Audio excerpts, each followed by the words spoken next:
learning Tractate Shabbos, Tractate Shabbos, page 97, Tzadik Zayin Amud Aleph.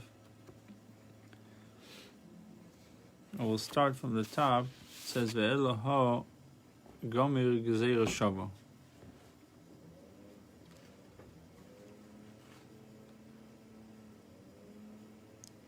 So, but what is Rabbi Yehuda's ben Beseira's objection? Why Rabbi Akiva has received the gezeira shava that he expounded as a tradition from his teachers, reaching back to Sinai?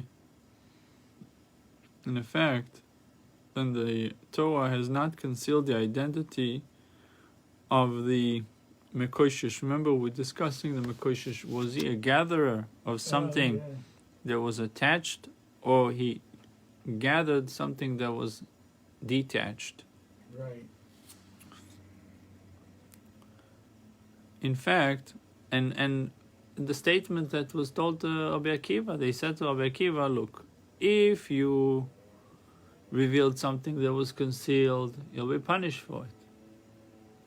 And if you calling Tzloifchod the one who desecrated Shabbos, and it's not him, then you also in liability. So this statement you made, you'll pay for it regardless. Yeah. Either way, that's what he was told. Right.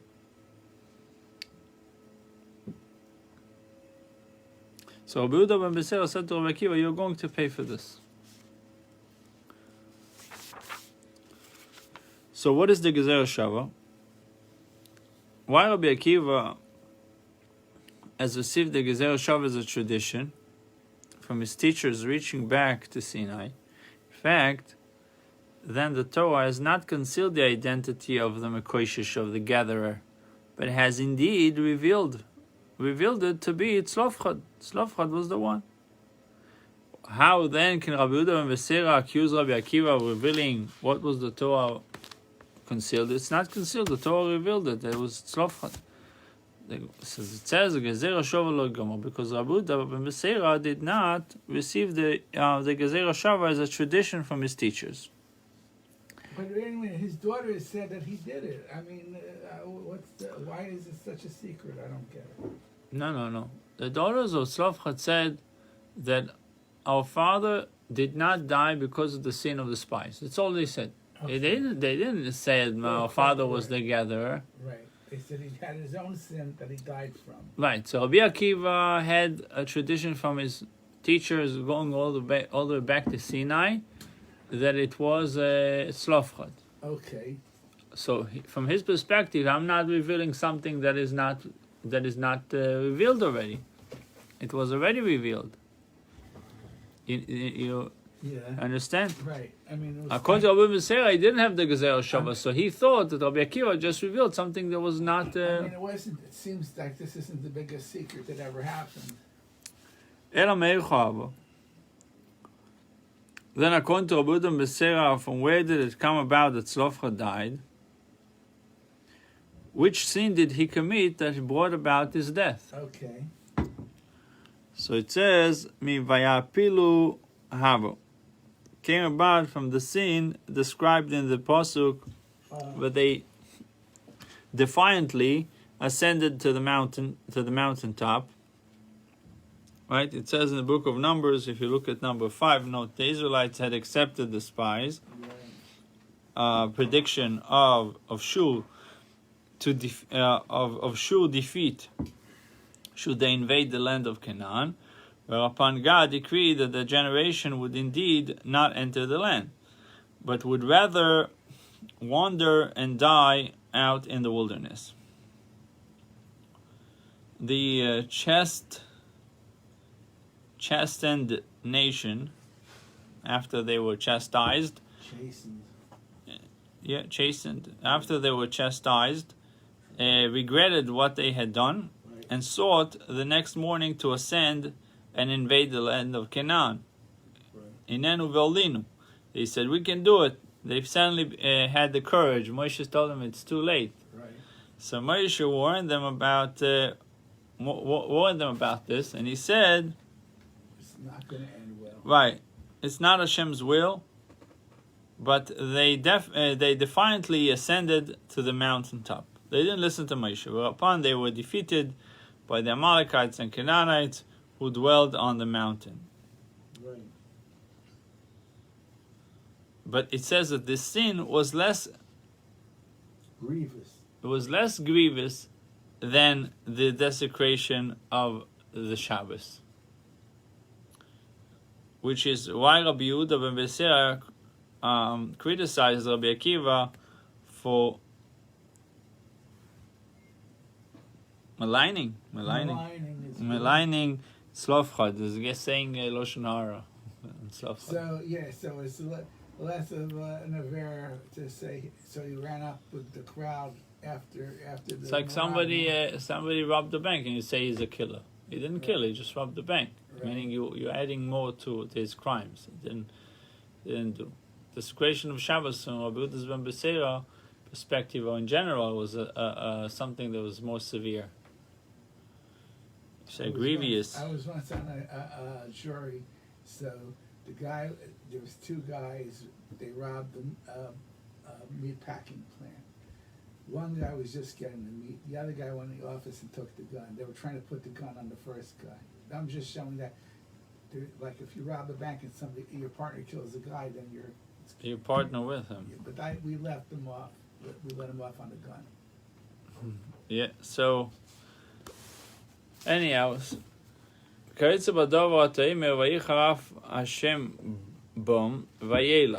says, and the wrath of Hashem flared up against them, and he left. It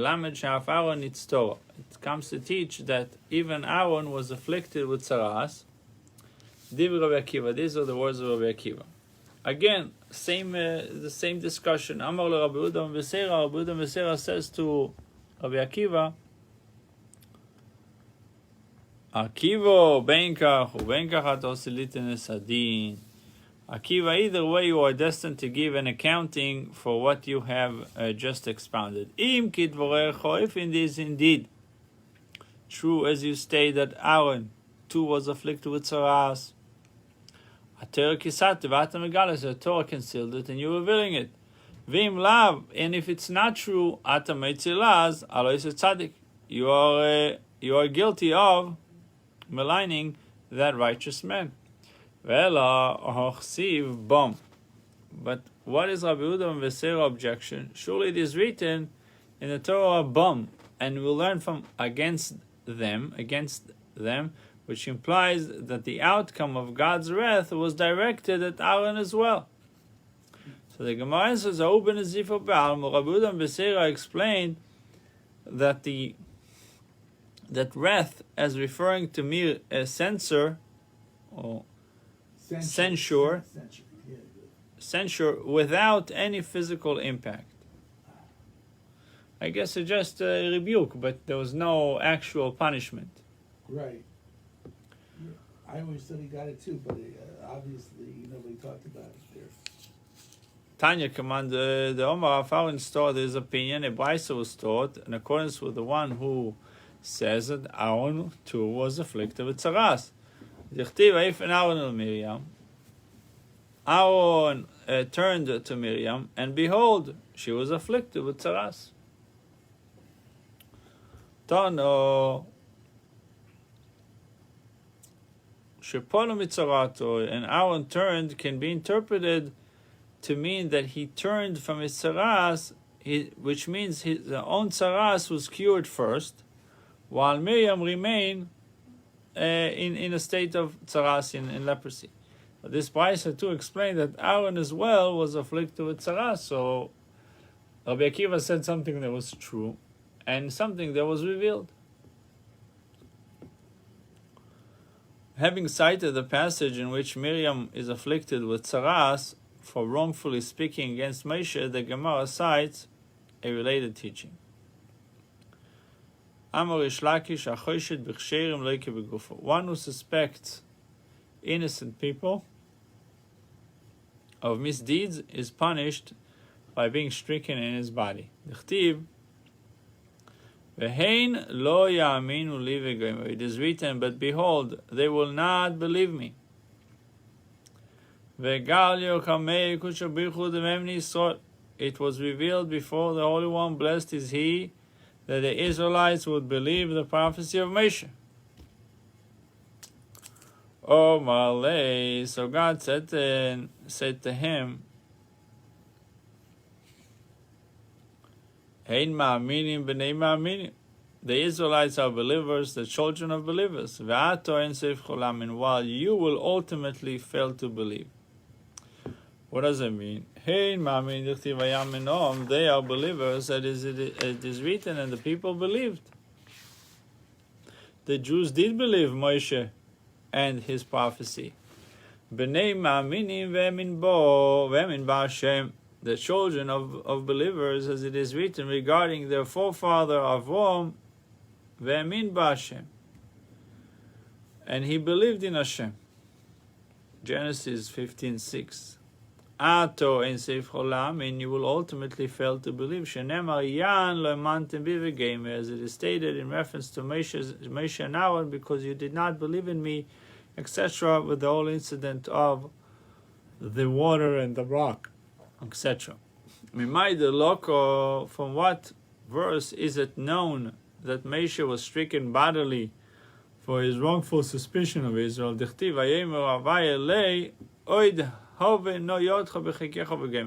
written, and Hashem said further to him, bring your hand to your bosom. Right. And he got Surah. And he brought his hand in his bosom, and he withdrew it, and behold, his hand was stricken with saras like snow.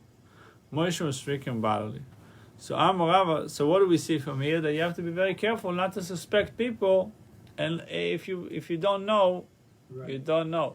Don't suspect people of wrongdoings if you're not 100% sure that they did it.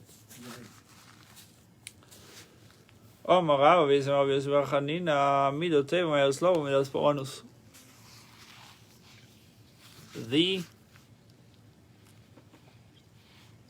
beneficent measure, something positive, meted out by God much faster than the measure of punishment.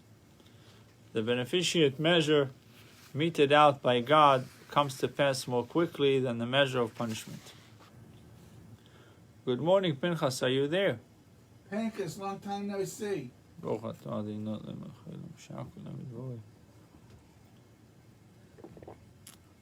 don't know if it says watching, but I'm not sure if he's watching.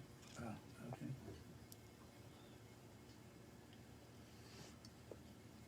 Just that I give him a shout out. Yeah. I thought you would maybe speak to David, help him how to get on. I don't know. Just go on Facebook. That's a good thing. And I hit on mute. Mute? You have to put mute? No, sometimes they have it on mute, and then you have to unmute. Happens on YouTube. So it says that the good things are coming faster than the negative things. The beneficent measure meted out by God comes to pass more quickly than the measure of punishment. Regarding measure of punishment, it is written, and he withdrew it, and behold, his hand was stricken with saras like snow. The occasion that his hand did not become stricken until after he had withdrawn it from his bosom. Whereas regarding the beneficent measure, it is written in the very next verse, then he withdrew it from his bosom, and behold, it had reverted to be like his flesh.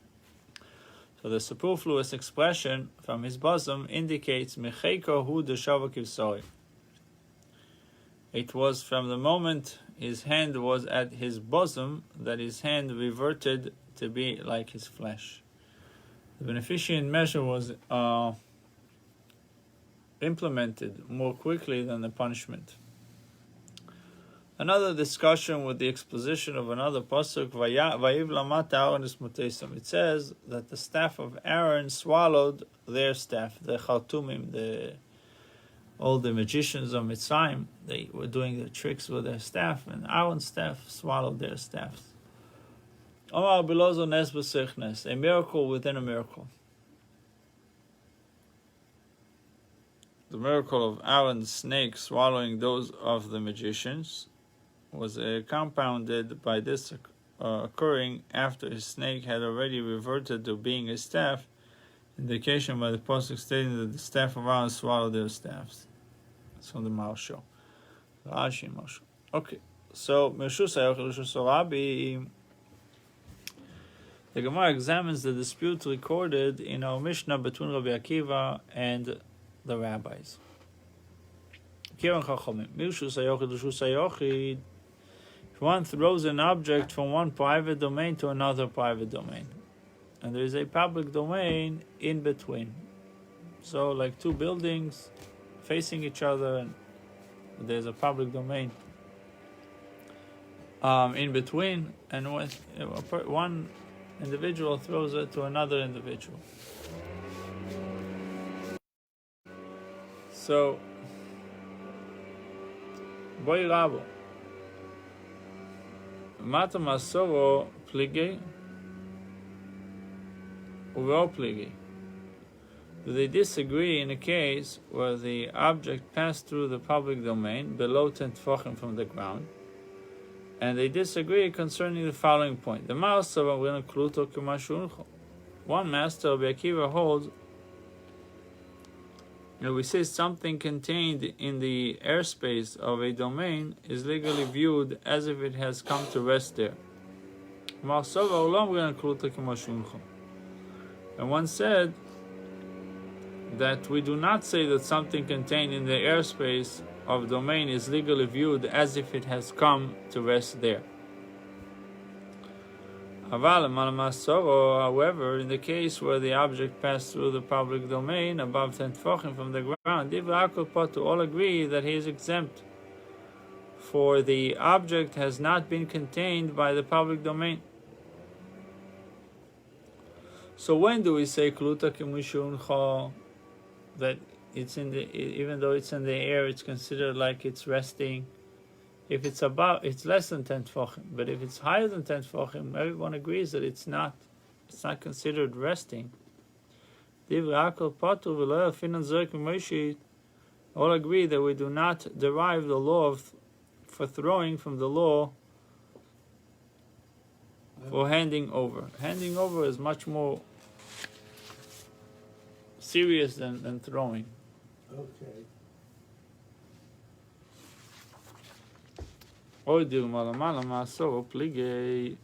They disagree in a case where the object passed through the public domain above 10 tefachim from the ground.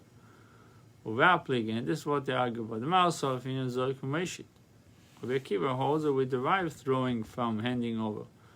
And one says we do not derive throwing from handing. However, below 10 tefachim, all would agree that he is liable. My time, because we say that something contained in the airspace of domain is legally viewed as if it had come to rest there.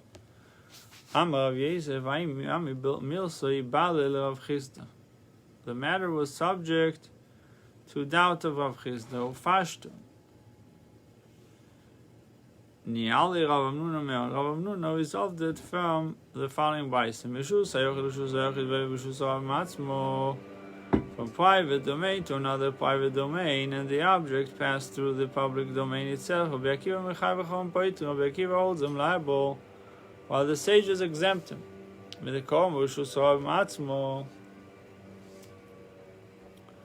Fact that which the Brisa states that the object passed through the public domain itself, pshita. Lamata maso plige, that they're arguing about less than 10 tefachim. And about what manner of transfer they are arguing. If you say the one who carries lamata maso mechayev, less than 10 tefachim, he is chayev. Pinchas, you're with us? Then it is only below 10 tefachim that he is liable. More than 10 tefachim he is not liable. Rabbi Lozo says one who carries out a load above 10 tefachim is also liable. Why? Shekem Masa B'nei Kios, because the sons of Kios used to carry above 10 tefachim. El Lav Bezerik, we're dealing with a case of a thrower. One who throws something. Less he is chayav, is liable. More than 10 tefachim is not liable. So it seems like the machlokes is about kluta k'mishuncha. If you're throwing something in the air, if it's considered resting or it's not considered resting. Shmami now learn from it here.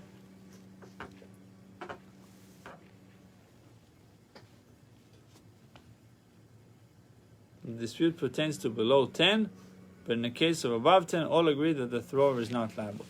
According to Rabbi Lozo, Rabbi Akiva is mechayev.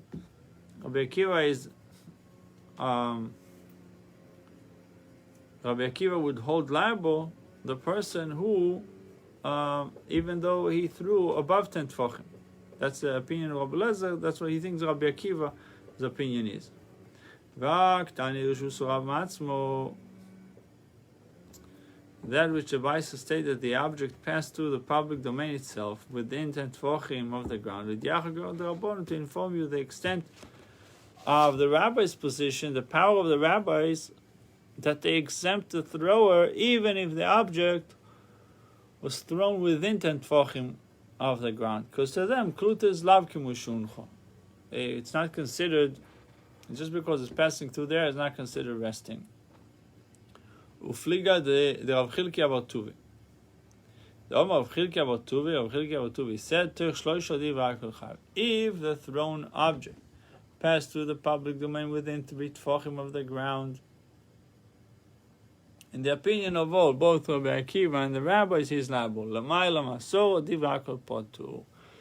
The thrown object passed through the public domain above 10 tefachim, in the opinion of all, he is exempt. Between 3 and 10 tefachim, we have come to dispute between Rabbi Akiva and the rabbis.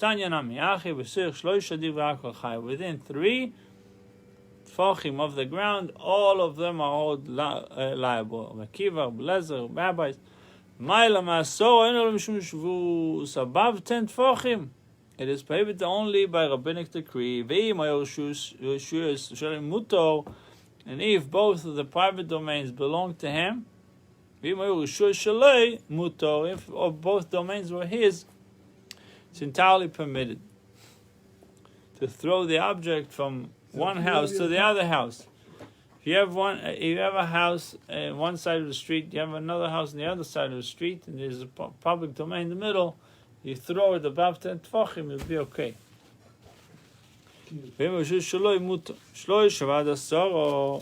Where the thrown object passed through the public domain at a height between 3 and 10 tefachim, Rabbi Akiva holds him liable, while the sage is exempt.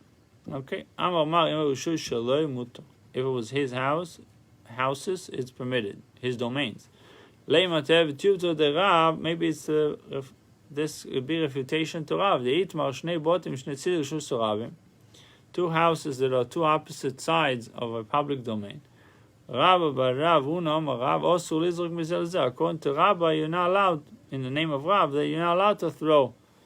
Rabbi Baravuna said in the name of Rav that you're not allowed to throw it from one domain to another. Shmuel said you're allowed to. Go in the middle, but we have not interpreted that dispute between Rav and Shmuel as referring to a case where one house is high and one is low, where the target is not on the same plane as the thrower. The Zimni Nofal, it is only in such a case that Rav prohibits throwing the object, for he is concerned that sometimes it will fall into the intervening public domain. And the thrower will come to bring it from public into private. You understand? If it falls down, he wants to throw it to the other house, but if it ended up falling on the middle of the street, then there's a concern that maybe he will come and pick it up and then take it into a public domain. Okay, that's where the problem would be. All right. Yeah, that's what it means. The zimrin de nofal v'osila tui. Amar Rav Chisda Rav Amnuna v'amar Rav Amnuna Rav Chisda Mena Milto Damu Rabbanon. From where do we know the matter that the rabbi said, whatever is within 3 tfachim is something else, is like an extension of it.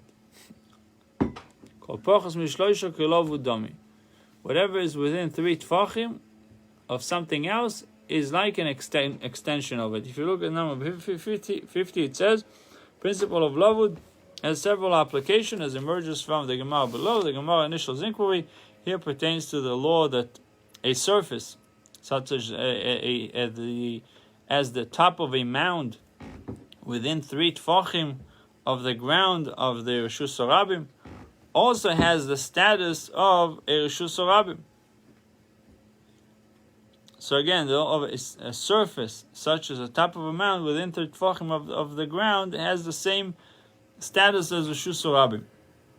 The Gemara has mentioned above that a thrown object coming to within 3 tfachim of the floor of the Reshus Harabim is considered as if it has come to rest there. A law seemingly related to the principle of lavud prompts the Gemara to inquire about various aspects of lavud. Omar lei, the Gemara says, Lefi she'i efshar lo l'reshus harabim shetiloket b'malket u'veritoni. It is impossible for a public domain to be planed with planes, so that it is perfectly smooth, without occasional bumps and mounds. Iachi, if so, shloisha nami. Pinchas, are you with us? Iachi shloisha nami. If so, that this rule derives from reason, as you suggest that a surface that is 3 tfachim high should also be deemed subordinate to the surrounding public domain. Why is this rule limited to something that is less than 3 tfachim high? We're told this one weaves the walls of a sukkah from the top towards the bottom, but it does not extend them all the way to the ground. So they are off ground. Imagine you have a sukkah is being held by a crane, and it's above ground. Let's say this is the floor, and you keep the walls of the sukkah this much off the ground. Yeah. So kosher or not. So the Gemara says, Gvoim im and Gvoim in all shloisha tfachim, if there are 3 tfachim off the ground, psula, invalid. But if it's clear, if it's less than 3 tfachim, kshera. Okay? So you can have a sukkah that is a little bit off ground, but less than 3 tfachim, less than 15 inches. Also, mind the time of Mishum Davel Mechitz Shagdoim Bokim, because it is a partition that kids can easily penetrate, thereby undermining its status as a partition, where the gap at the bottom is reduced to less than 3 tfachim, thereby preventing the easy penetration of kids. The wall's validity is restored. Let's say you're building a sukkah on a slope. So 1 second. First of all, understand what he said. If it's less than 3 tfachim, it's preventing the penetration of kids. They can come from under the sukkah. The goats, little goats. Yeah. Right. We're not talking children. Right. Yeah. But even children, it's the same. Preventing the entry of people to the sukkah. Because I had a friend over the shoulder. He was an engineer. His house was kind of on a slope. Yeah. So he wanted to so he built it out and so it would be level, and then it was on stilts or something. I did it also. One time we built a sukkah on the driveway, and the driveway is on a slope.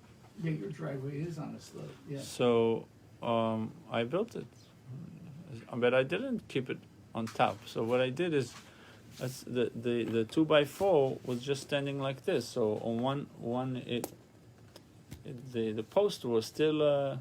I leveled them on top. Understand? He had it like going like this, and the slope was like this. So was it? Yeah. Right, Oh, it's possible. he was a genius, that guy. Tinach lamato lemalo ma'ikalamema. Granted, less than 3 tefachim is the critical measure for space at the bottom. The milo ma'ikalamema, but what is there to say concerning spaces above the ground, where we also find that the less than 3 tefachim is critical measure?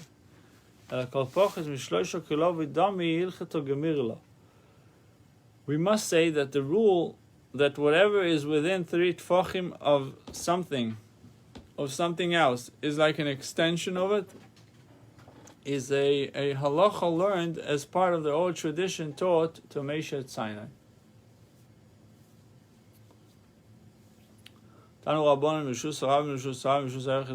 What happens if you throw an object from public to public and there's a private domain in the middle? Rabbi Mechayev v'chachamim poitrin. Rabbi holds them liable, while the sages exempt him. Rabbi Shmuel, the Omri Tarvayu, lo chiev Rabbi l'b'shus ha'rochel mekor. Rabbi held them liable only in the case of a private domain that is roofed. For we say that a house is as though it is full of articles. But if the private domain is not roofed, Rabbi would not hold them liable. Rav Chana said in the name of Rabbi Yehuda, who said in the name of Shmuel, Mechaver Rabbi Shtaim. Rabbi held them liable to 2 chatas, achas mishum itzah, ve'achas mishum hachnasa.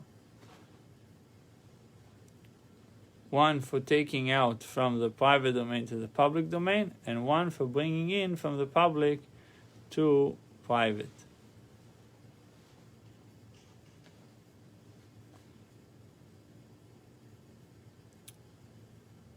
So it's an interesting case, public to public, and private domain is in the middle.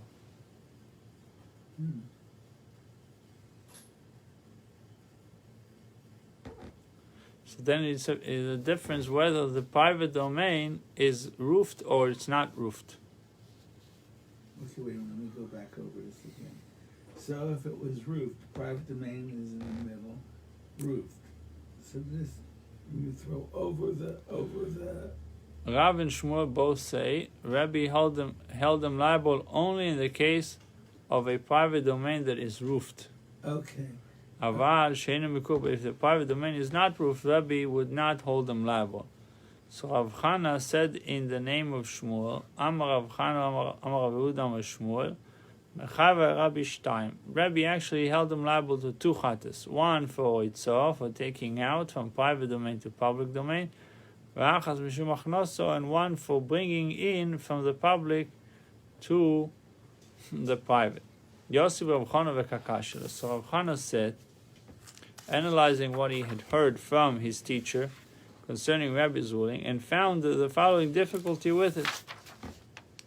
Remember, Rabbi told him, says Rabbi makes someone chayav of a toldo, of a derivative labor in a case where the primary labor is there. Vatanya Rabbi Eimer dvorim hadvorim eile hadvorim.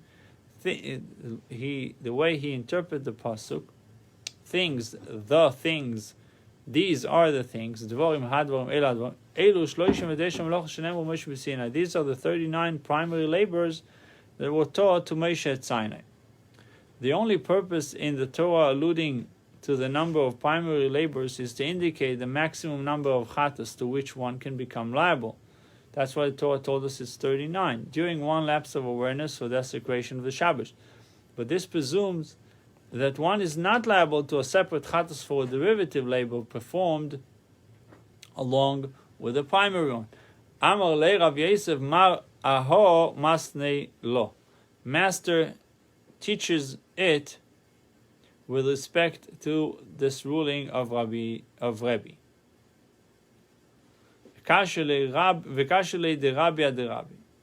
And therefore finds difficulty according to the teaching of Rabbi, with the other teaching of Rabbi Anan, the Rabbi Yehuda Masninon. We, however, teach this elaboration stated by Rabbi Yehuda in the name of Shmuel, as being said with respect to the ruling of Rabbi Yehuda, recorded in the Brisa that will be cited shortly. And we therefore find no difficulty with it at all. The Tanya, if one threw an object from a private domain to a public domain, private to public, and it did not land until it traveled 4 amis in the public domain. Rabbi Yehuda holds him liable while the sages exempt him.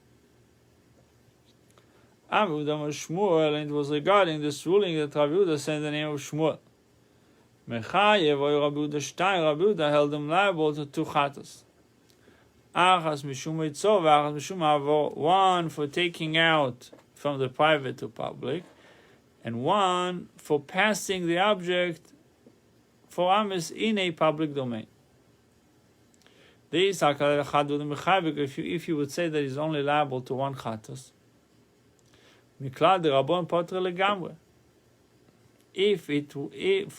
if it should enter your mind to say that it is only 1 chatos that Rabbi Yehuda holds him liable to, would this not necessarily imply that the rabbis exempt him entirely?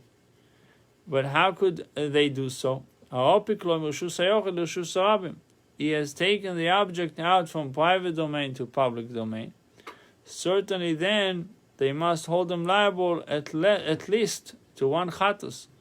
Their disputant Rabbi Yehuda then must hold them liable to 2 chatos, as stated by Rabbi Yehuda in the name of Shmuel. Mimai, how do you know that this is so? Perhaps in truth I can say to you, Rabbi Yehuda chadu lemechayev. It is only 1 chatos that Rabbi Yehuda holds them liable. V'rabbanon potre legamre, while the rabbis exempt him entirely. And how do you find it a case in which the rabbis would not hold him liable for taking the object out from the private to public? You find it in a case where he said, meaning he has an intention, he intended before throwing the object, it should come to rest as soon as it goes out into the public domain.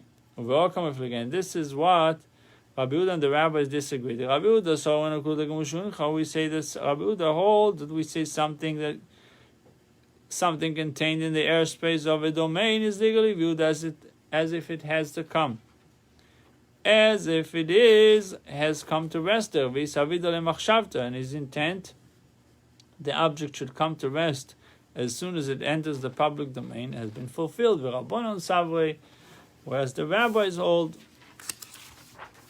we do not say that something contained in the airspace of a domain is legally viewed as if it come to rest there. His intent that the object should come to rest as soon as it enters the public domain has not been fulfilled. According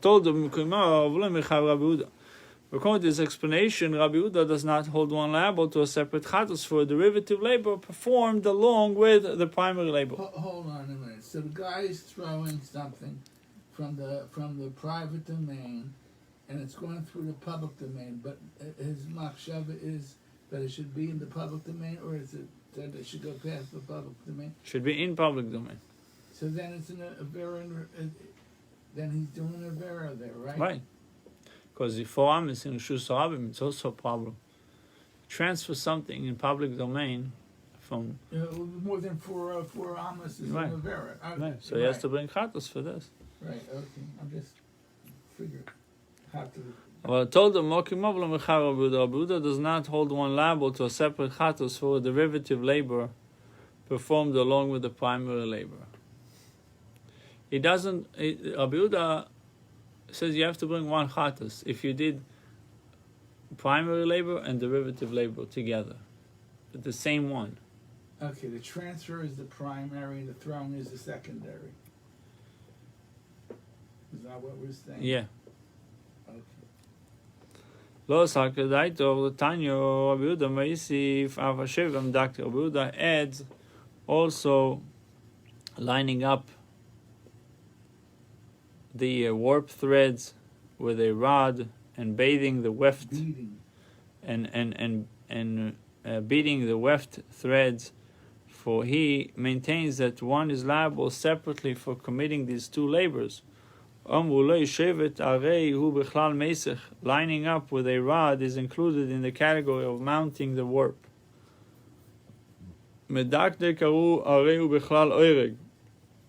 Beating the weft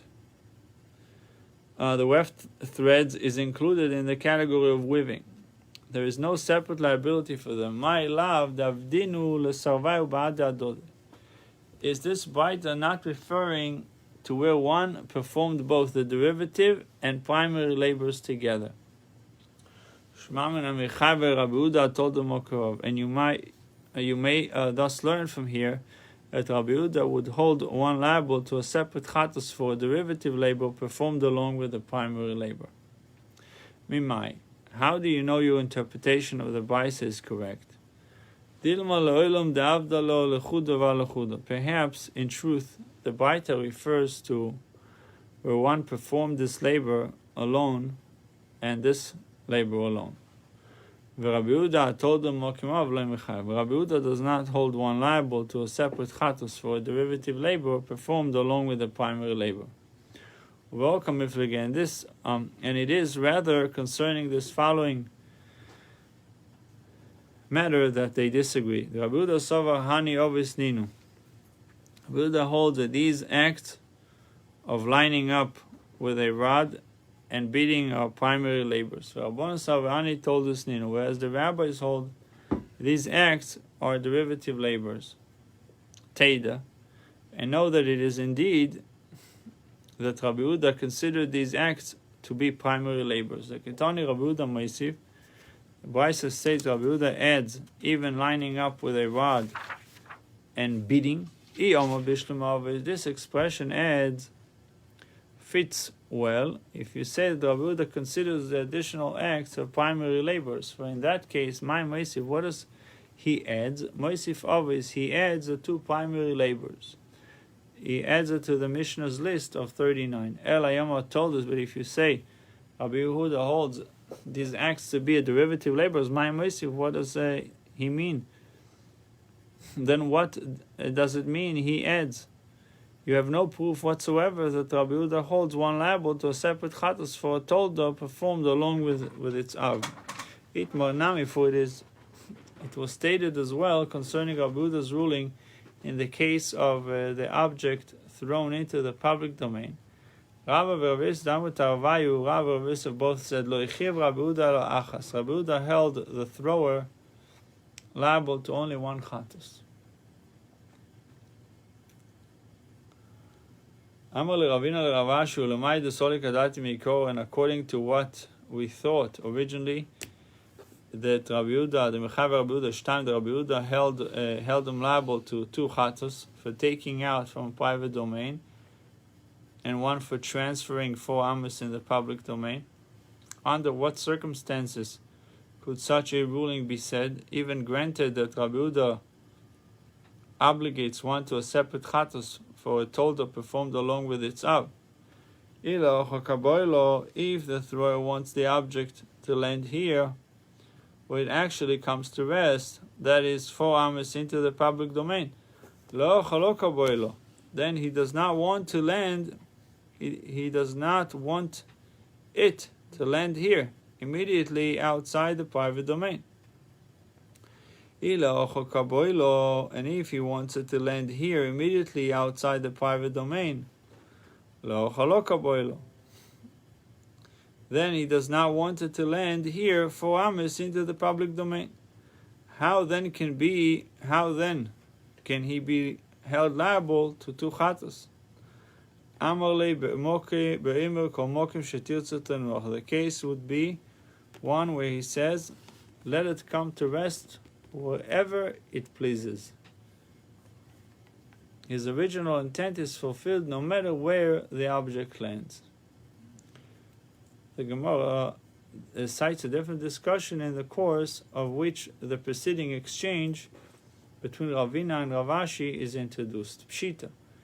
It is clear that Niskaven Lizrik Shmonev Zorak Abba, if someone intended to throw an object 8 amis in a public domain, but he actually threw it only 4 amis, Areikos of Shem Mishimin, and it is indeed as if he has written the name Shem, Shin Mem, which means a name, when writing the first 2 letters of the intended name Shimon. He wanted to write Shimon, but he only ended up writing Shem, Shin and Mem. He has performed a shorter prohibited act when intending to perform a lengthier prohibited act. He wanted to write Shimon, and he is therefore liable to chatas. He intended to throw an object 4 amis in a public domain and actually threw it 8 amis. Now, what is the law? Do we say why in the final analysis he removed it 4 amis from its original location, as he intended to, and he should thus be liable? Or perhaps we say why in the final analysis, in the place where he wanted the object to be, it did not come to rest, therefore we should be exempt. But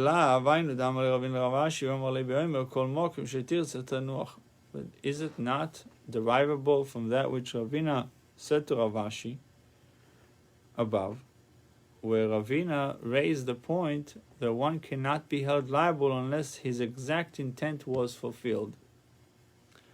And Ravashi said to Ravina that in fact the thrower is liable only where he said, let it come to rest wherever it pleases.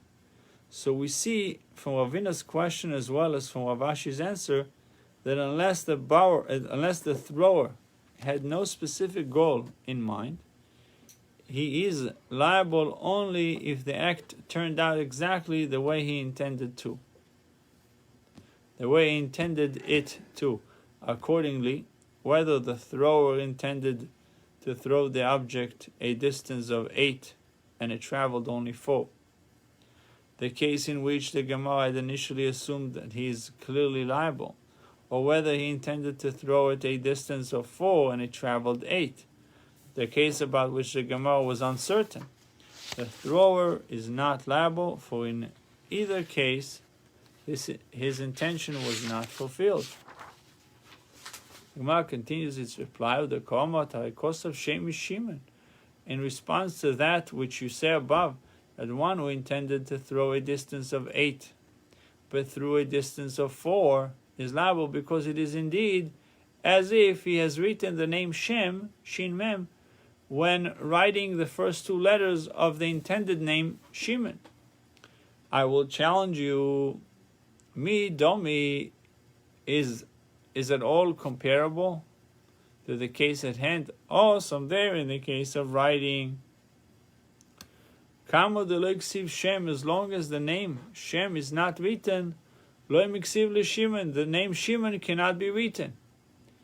Inherent in the writer's original intent to write the name Shimon is the intent to write the name Shem first.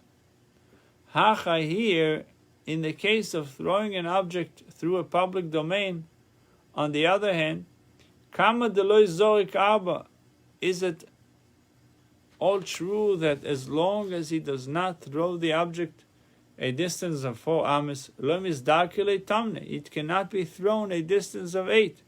Certainly not. An object can be thrown 8 amis without having first been thrown a distance of 4 amis. You can initially throw it 8 amis. So the thrower is not liable since he never intended to throw the object 4 amis. Tanu Rabbonon. The Gemara cites another ruling concerning an intervening domain. Tanu Rabbon Azeg Mishusorabim Mishusorabim. One who throws an object from one public domain to another public domain. Ushus hayochid boemtza, and there is a private domain in between them. Arba amis chayov, if the object traveled 4 amis through the public domain, he is liable.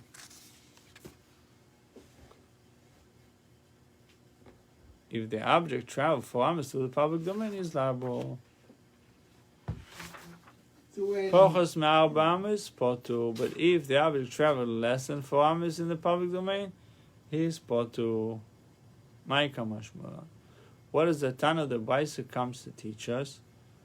He teaches us the following: Rishuyas mitztarfas, that 2 identical domains combine. They combine in regard to liability for transferring.